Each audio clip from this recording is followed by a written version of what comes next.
Assalamualaikum warahmatullahi wabarakatuh. Alhamdulillahillazi arsala rasulahu bilhuda wa dinil haq liyuzhirahu 'alad dini kullihi wa kafa billahi shahida. Asyhadu an la ilaha illallah wa asyhadu anna Muhammadan abduhu wa rasuluhu, amma ba'd. Pada pembelajaran kali ini, kita akan belajar sejarah kebudayaan Islam kelas 10 semester genap dengan judul Sejarah Perkembangan Islam Masa Khulafaur Rasyidin. Peta konsep Khulafaur Rasyidin ada 4, yaitu Abu Bakar As-Siddiq, Umar bin Khattab, Utsman bin Affan, dan Ali bin Abi Thalib radhiyallahu anhum. Khalifah Abu Bakar As-Siddiq. Yang pertama mengenal Abu Bakar As-Siddiq. Abu Bakar dilahirkan 2 tahun setelah tahun gajah yang bertepatan dengan tahun kelahiran Rasulullah SAW. Nama asli Abu Bakar adalah Abdullah dan diberi julukan Abu Bakar. Bakar adalah nama unta yang masih muda.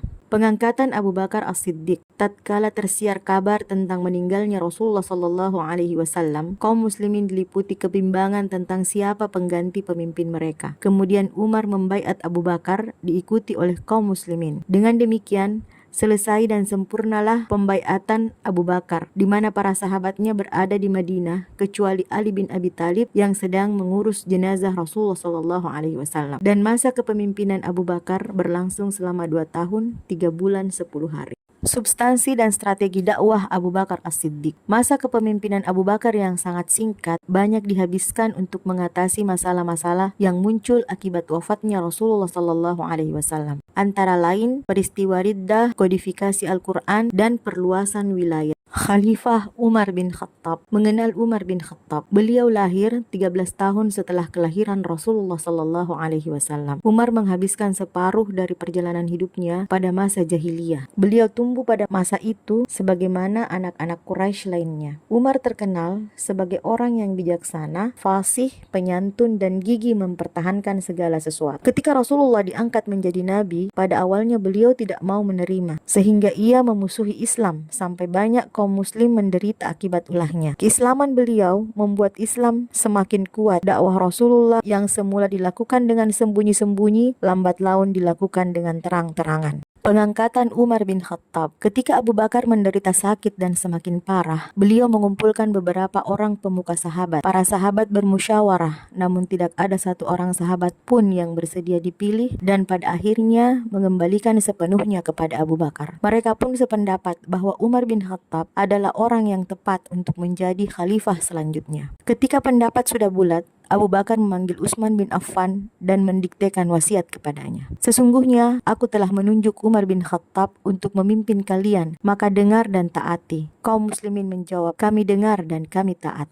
Substansi dan strategi dakwah Umar bin Khattab. Pada masa pemerintahan Umar bin Khattab, gelombang ekspansi semakin meningkat. Dengan demikian, pada masa kepemimpinan Umar bin Khattab, wilayah kekuasaan Islam sudah meliputi Jazirah Arab, Palestina, Syria, sebagian besar wilayah Persia dan Mesir. Selain perluasan wilayah, Umar bin Khattab melakukan beberapa strategi kepemimpinannya dengan beberapa hal berikut: mengatur administrasi negara, mengeluarkan undang-undang, dan membentuk departemen. Khalifah Utsman bin Affan. Mengenal Utsman bin Affan. Beliau lahir di Mekah 5 tahun setelah tahun gajah. Nama lengkapnya adalah Utsman bin Affan bin Abu Al-As bin Umayyah bin Abdi Syams bin Abdi Manaf bin Qusay bin Kilab. Nasabnya bertemu Rasulullah pada Abdul Manaf. Pada masa jahiliyah, Utsman bin Affan termasuk manusia yang terkemuka di kabilahnya.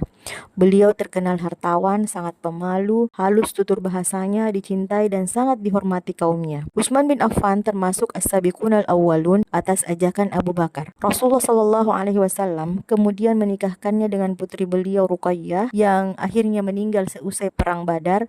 Setelah itu Rasulullah menikahkannya dengan putrinya yang lain yang bernama Ummu Kulsum. Itulah sebabnya Umar diberi gelar Zunnurain, pemilik 2 cahaya. Pengangkatan Utsman bin Affan. Akhir masa pemerintahan Umar bin Khattab diwarnai dengan penikaman yang dilakukan oleh Lu'lu'ah. Setelah peristiwa penikaman itu, beliau meminta untuk menunjuk khalifah penggantinya. Umar bin Khattab memilih 6 orang sahabat Rasulullah yang pantas diangkat untuk menjadi pemimpin. Setelah bermusyawarah, di antara ke-6 sahabat, maka terpilihlah Utsman bin Affan sebagai khalifah selanjutnya. Substansi dan strategi dakwah Utsman bin Affan. Selama kurang lebih 12 tahun masa pemerintahannya, banyak terjadi gejolak internal, terutama paruh terakhir masa pemerintahannya. Beberapa hal yang terjadi dan menjadi strategi kepemimpinan Utsman bin Affan, yaitu perluasan wilayah dan pembukuan Al-Quran. Khalifah Ali bin Abi Thalib. Mengenal Ali bin Abi Thalib, beliau termasuk dalam golongan as-sabiqun al-awwalun dari kalangan anak-anak. Pada awal dakwah Rasulullah Sallallahu Alaihi Wasallam, Ali selalu mengikuti kemanapun Rasulullah pergi, termasuk ketika harus sembunyi-sembunyi melakukan sholat di lembah-lembah Mekah. Dari segi keilmuan, Ali bin Abi Thalib termasuk ulama dan hakim terkemuka di kalangan sahabat, hingga salah satu gelar yang disematkan kepadanya adalah Babul Ilmi, pintunya ilmu. Pengangkatan Ali bin Abi Thalib. Pada peristiwa meninggalnya Utsman bin Affan, para sahabat berkumpul dan mengutarakan pendapat mereka kepada Ali bin Abi Thalib. Mereka terus mendesak beliau agar bersedia menjadi khalifah dan mengingatkan keadaan yang lebih buruk jika beliau tidak bersedia menjadi khalifah. Akhirnya, Ali bin Abi Thalib bersedia dan dibaiat menjadi khalifah di Masjid Nabawi. Substansi dan strategi dakwah Ali bin Abi Thalib. Beberapa strategi dan ketetapan Ali bin Abi Thalib adalah memecat kepala-kepala daerah yang diangkat oleh Utsman bin Affan, kemudian mengirim kepala daerah baru yang akan menggantikan mereka, mengambil kembali tanah-tanah yang dibagikan Utsman kepada kerabatnya tanpa jalan yang sah. Demikian juga hibah atau pemberian Utsman kepada siapapun yang tidak beralasan diambil kembali untuk dikuasai oleh negara. Hikmah pembelajaran. Khalifah Abu Bakar As-Siddiq radhiyallahu anhu merupakan khalifah yang cerdas, jujur dan mempunyai kepribadian yang tulus serta seorang pemimpin yang demokratis. Khalifah Umar bin Khattab radhiyallahu anhu merupakan sosok yang pemberani dan tegas dalam memimpin. Khalifah Utsman bin Affan radhiyallahu anhu adalah seorang yang sangat dermawan dan juga cerdas. Dan Khalifah Ali bin Abi Thalib radhiyallahu anhu merupakan sahabat Rasulullah sallallahu alaihi wasallam yang banyak mewarisi ilmu beliau, sehingga Ali terkenal juga dengan kecerdasan dan keluasan ilmu yang dimilikinya. Alhamdulillah, demikianlah pembelajaran kita pada kesempatan ini. Saya ucapkan jazakumullahu